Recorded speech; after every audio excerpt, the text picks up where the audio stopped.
우리 동네 성사학당 귀로 듣는 1.1회 성민원 교수님과 함께합니다. 맨날 말로 해줘요. 귀로 듣는. 귀로 듣는. 오늘 우리가 배울 히브리어는 오늘은 그러니까 그 전엔 단어로 많이 했고 그다음에 또 지난번에는 구도 했고 듣는 마음. 이번에는 그냥 한 구절들을 좀 길게 하고 싶어요. 우리가 그래요? 이 정도 실력은 1.1핵은 아니네. 그러니까 제가 뭐 저뿐만 아니라 되게 많은 분들이 좋아하시는 민수기 6장에 좋아하는 분들이 꽤 있더라고요. 아론의 축복이라고도 하고 유대인들은 제사장의 축복, 베르카트커 하님이라고 해서 제사장의 축복이라고 얘기를 해요. 저는 광야의 축복이라고 이름 붙여요.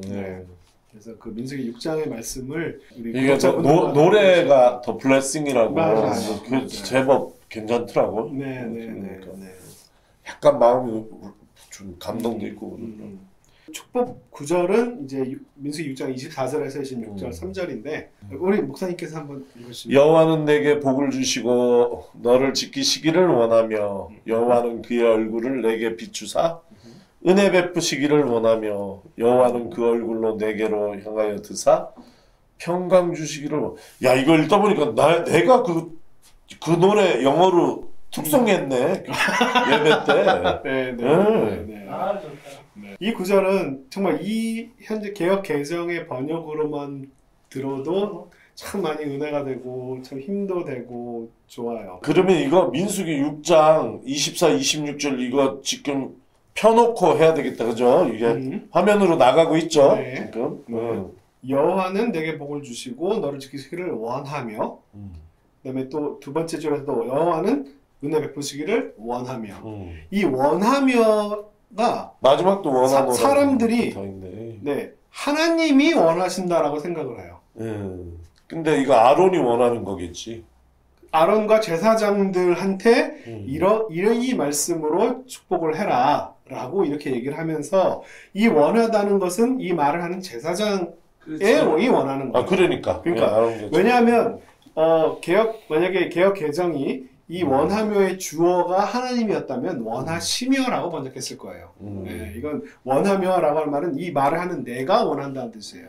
나 제사장은 주님께서 여러분들에게 복을 주시고 여러분들 지켜주시기를 내가 원합니다예요. 그러니까 이게 이 구절을 사람들이 되게 좀 오해를 해서 하나님은 노래 가사 영어로 하면은 절대 안 헷갈리는 하나님은 원하신다라고 이렇게 해석하시는 분들이 많이 계셔. 오해를 약간 먼저 짚어드리고 자 이게 우리가 보통 축도를 교회에서 할 때 고린도후서 13장 맨 마지막 고린도후서의 맨 마지막 구절에 있는 바로 모든 성도가 너에게 문안하느니라 주 예수 그리스도의 은혜와 하나님의 사랑과 성령의 교통하심이. 그러니까 저거 목사 안수 받고 처음으로 이제 나이 많은 다 안수 받은 축도하잖아. 맞아요. 맨날 욕먹는 게 이거예요. 왜냐면 하나님의 사랑이 앞에 왔다든지 그리스도의 사랑과 하나님의 은혜라고 이런 거 가지고 엄청 뭐라 그러는 거야. 그러면 그 혼난 억울한 신규 목사가 저 찾아와서 그거 헷갈린 게 그렇게 큰 잘못입니까?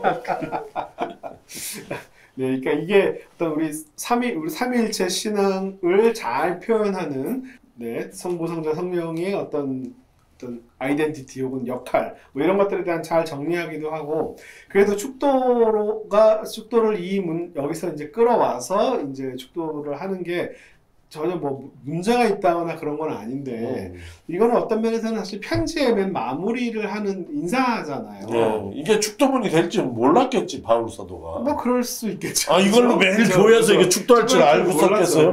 그래서 우리 기독교 신앙에서 이 구절을 따와서 축도를 쓴 게 뭐 특별히 문제가 있는 거나 그런 건 전혀 아니고 참 좋은데 저는 구약 전공자로서 안타까운 게 이거예요. 이 민수기 6장의 말씀은 하나님께서 직접 모세에게 이렇게 말해요. 야, 너 이제 내가 모세야, 너 가서 아론과 그의 아들 제사장들이죠. 제사장들한테 가서 이렇게 알려줘. 너희는 이스라엘 자손들에게 이 말씀으로 축복해라.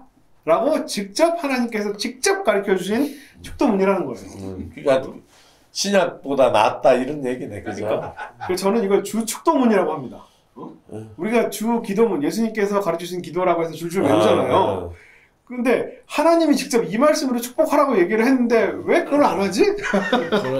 그것도 말 된다, 그죠? 네. 아니 구약에 있는 것 중에도 뭐 하나 외우는 게 있어야지. 네. 멋있다. 6장 27절에 너희가 그들이 이같이 제사장들이 이 말씀으로 내 이스라엘 자손 하나님의 백성을 축복하면 내가 그들에게 복을 줄 게다 라고 하나님께서 분명하게 말씀하신단 말이에요. 기도한 대로 네.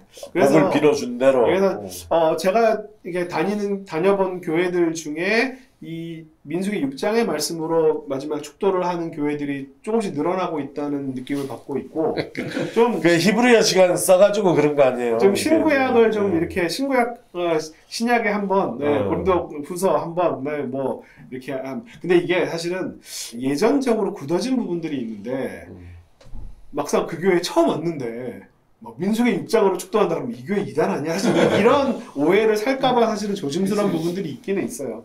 그래서 설명이 좀 필요하긴 한데 그래서 저는 이 말씀으로 축도를 하는 게 너무 좋아요. 그냥 이 말에서 너무 힘나잖아요. 사람들에게 교회에 오신 이제 세상을 향해 나가시는 분들에게 주님께서는 여러분에게 복을 주시기를 원하고 여러분들 지켜주시기를 원한다. 여러분에게 평강 주시기를 원한다. 라고 이렇게 탁 축도를 해서 보내면 얼마나 힘이 되겠습니까? 그래서 제가 이 구절 하나하나를 좀 히브리어 단어를 바탕으로 간단하게 좀 설명을 할 텐데 저는 광야의 축복이라고 이름 붙여요. 네. 주다라고 하는 표현을 설명을 좀 하고 싶어요. 복이라고 하는 단어는 그리스어로는 유올로게 유라고 하는 표현은 좋은이란 말고 로게는 로고스 좋은 말이잖아요. 그러니까 좋은 말을 하다라는 뜻이에요. 유올로게. 이게 영어 단어 유올로지 돌아가신 분. 네, 그렇죠. 좋은 얘기만. 추도문, 그러니까, 돌아가실 때 그분 고인들의 어떤 것들 추억하면서 하는 것들을 유올로지라고 하는 게 여기서 나왔어요. 그래서 유올로게, 좋은 말은. 라틴어는 베네디케라라고 하는데, 뭐, 좋은 말. 뜻은, 형태는 다르지만 뜻은 똑같아요. 베네는 좋은이란 말, 디케는 말하다고. 좋은 말 해주는 거예요. 영어로는 bless라고 축복을 bless라고 하는데, 이것은 어원적으로는 blood에서 온 표현이에요.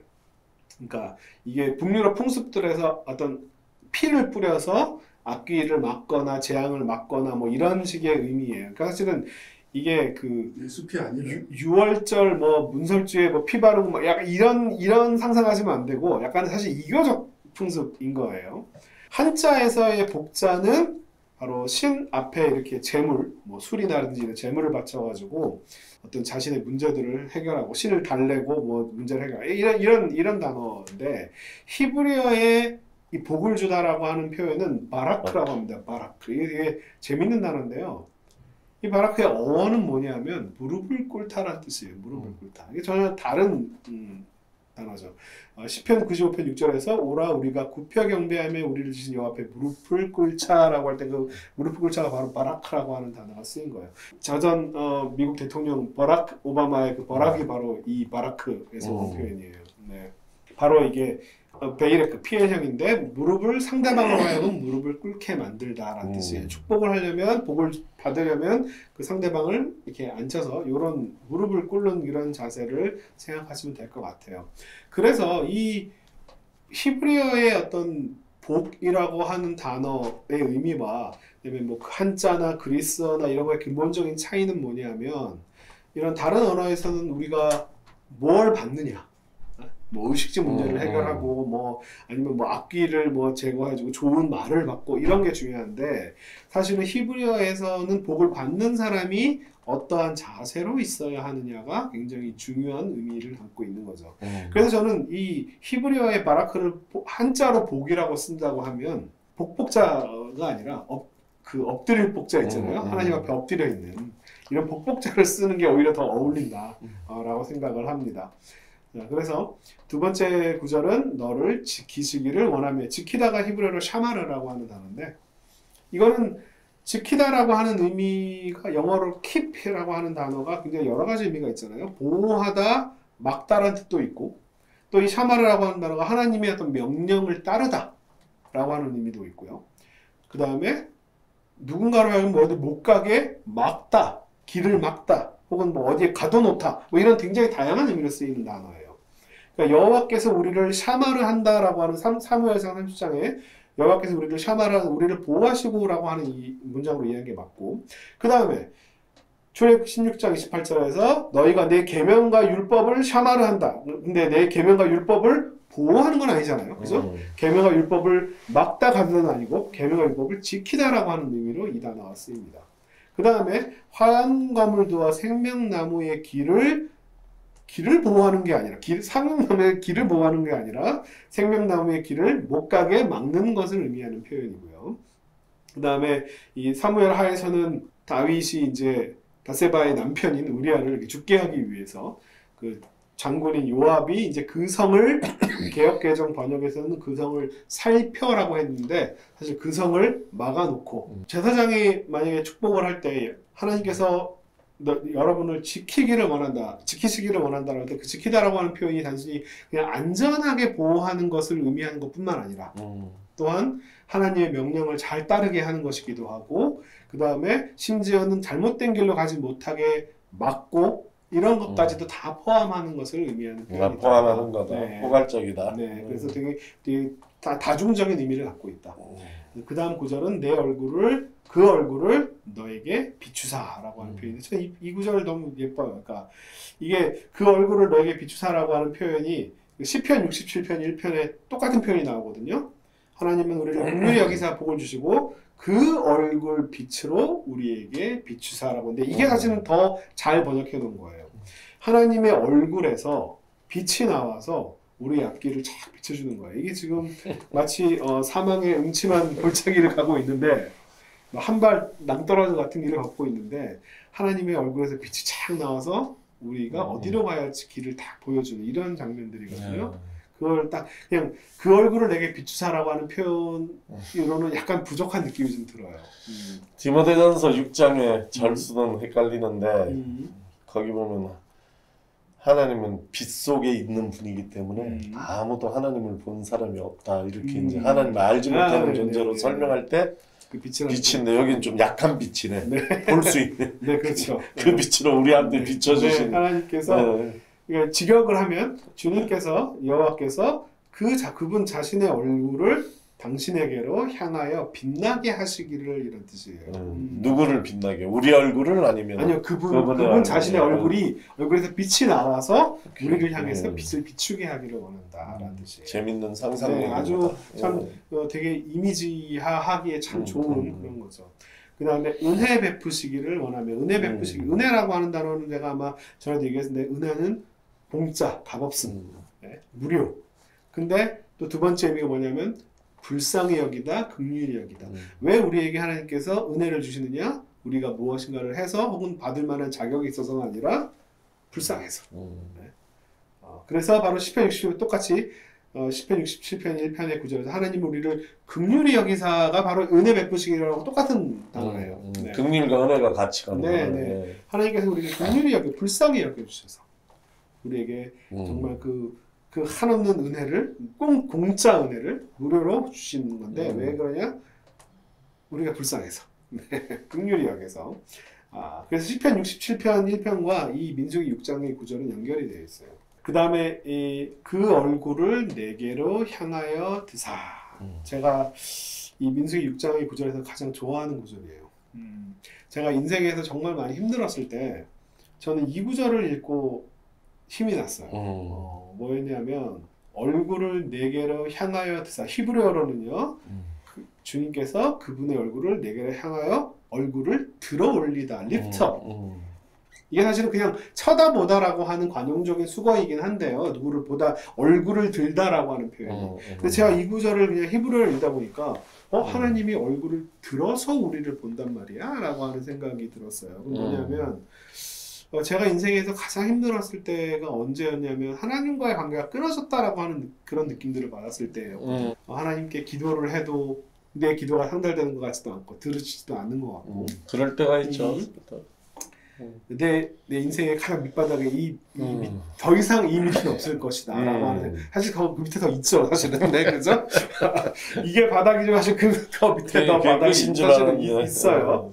근데 이 구절을 딱 봤을 때 하나님이 그러면 하나님이 음. 얼굴을 들어서 나를 보려면 어디 있어야 될까 생각하니까 하나님이 내 밑에 계시지 않았을까? 라는 생각이 들었던 거예요. 그러니까 이게 어떤 뭐 상상력이긴 한데 신앙의 상상력이긴 한데 우리가 하나님은 어디에나 계신다라고 하지만 사실 하나님이 저 하늘 높은 곳에 계시고 위에 계신다라고 얘기도 하고 옆에도 계시고 내 마음속에도 계시고 앞에도 뒤에도 계신다고 생각을 했는데 우리가 하나님이 우리 밑에 있을 거라는 생각은 잘 못 해본 거예요. 근데 참 내가 그 인생의 밑바닥에 있을 때 하나님이 그러면 내가 아무리 하늘을 쳐다봐도 위를 쳐다봐도 하나님이 안 보였는데 그때 하나님이 내 밑에 계시지 않았을까? 나를 받쳐주고 있었던 게 아니었을까? 신약에서는 그 삭개오가 나무 위에 올라갔을 때 예수님께서 삭개오를 나무 아래에서 위로 올려다 보셨잖아요. 네, 그렇죠.